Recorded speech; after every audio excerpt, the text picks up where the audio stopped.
মায়ের নাম সীতা হয়ে যাবে।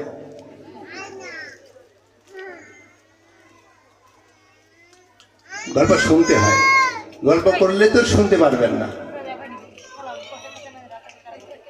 তাহলে আমি শেষেরটা বলছি, আপনারা যেহেতু সকলে জানেন এই জন্য গল্প করছেন, সেটা আমি ওদিকে যাবো না, শেষে আসছি।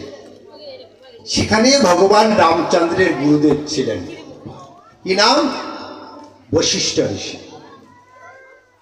সকলে বলছেন জ্ঞান বিবেক বুদ্ধির দ্বারা মানুষ শ্রেষ্ঠ, কিন্তু তিনি বললেন জ্ঞান বিবেক বুদ্ধির দ্বারা মানুষ শ্রেষ্ঠ নহে।